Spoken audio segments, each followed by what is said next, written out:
ठुलो बाटो भइकन कति साँगुरो र कति अव्यवस्थित भयो बुढानीलकण्ठ। यदि त गर्न सक्नुहुन्न भने के मेयर बन्नुहुन्छ, के मेयर बन्नुहुन्छ, यो तपाईँको योजना असफल हुन्छ।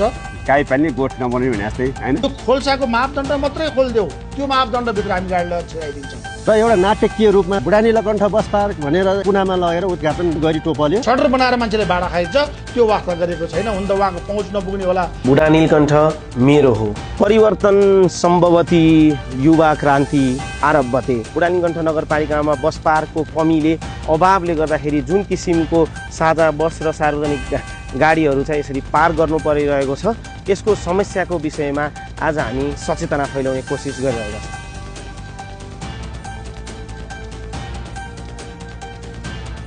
म कृष्ण शाह ठाकुर यस बुढानीलकण्ठ नगरपालिका वडा 5 वडाको चाहिँ न त यहाँको स्थानीय बासिन्दाहरू पनि भन्न भयो 6 वडामा हैन। यहाँ चाहिँ बस लाइन भयो, फोहोर भयो हैन, सफा सुग्घर पनि छैन। यहाँ लेडिजहरुलाईसम्म हिँड्नलाईसम्म अलिकति समस्या भइरहेको छ। जो अलिकति ट्राभल गरेर आउँदाखेरि यहाँ कहाँ चाहिँ राम्रो एउटा रेस्टुरेन्ट छ भनेर चाहिँ आउने एउटा वेमा चाहिँ उहाँहरूले चाहिँ मजाले चाहिँ दायाँ बायाँ चाहिँ हेर्दै आउनु उहाँ चाहिँ सक्नुहुन्न क्या। किन उहाँहरू यो ठाउँमा चाहिँ स्टे गर्नलाई चाहिँ उहाँहरूलाई एकदमै असम्भव भएको कुरा। पार्किङ गर्दै गर्दाखेरि 10 फिट लगभग 10 फिट ओगट्दो रहेछ। यहाँ 10 फिटमा अर्को 10 फिट 12 फिट फेरि यो सादा बसले ओभरटेक गर्दाखेरि अस्थायी रूपमा 6 महिनासम्ममा यहाँ राख्ने र त्यसपछि हामी व्यवस्थापन गर्छु भनेर भन्नुभएको थियो। ती पनि अब माइक्रो र चाहिँ बस ठुकियो। त्यसपछि अस्ति स्कुटी अब बेलुका भएपछि ट्यापे गजेडियाहरू केटाहरू आउने तमा आएर पिसाब फेरिदिने। त्यसलाई चाहिँ जुन हिसाबको दुविधा छ, दुविधा सँगसँगै दुविधा भएको कुरालाई चाहिँ अलिकति हामीले 2 करोड बजेट चाहिँ बस पार्क बनाउने नगरको गौरव योजना अन्तर्गत राखिएको थियो। भने त्यो स्पोर्टसम्म पुग्ने तपाईँको बाधा व्यवधान के छ त्यो कुरालाई नै एनालाइसिस गर्नुपर्छ।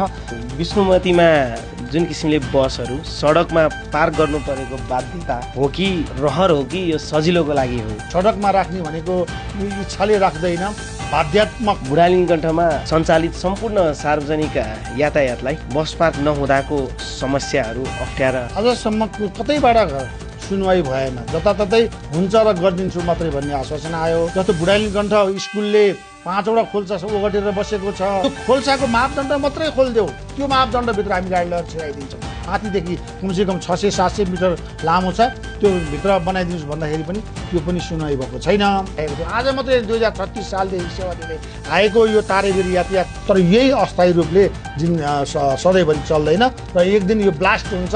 अब 2 नम्बर वडामा बन्ने बस पार्क के यो सबैको समाधान हुन सक्छ त? 2 नम्बरको अन्तिम स्थानमा बस पार्क बनाउने, बुढानीलकण्ठ 3 नम्बरमा यात्रु ओसार्न पर्ने के सम्भव होला? यो तपाईँको योजना असफल हुन्छ। यसमा 800 मिटर जति मात्रै लामो गरिन सकियो भने पनि धेरैभन्दा धेरै सवारी त्यहाँ राख्न मिल्छ।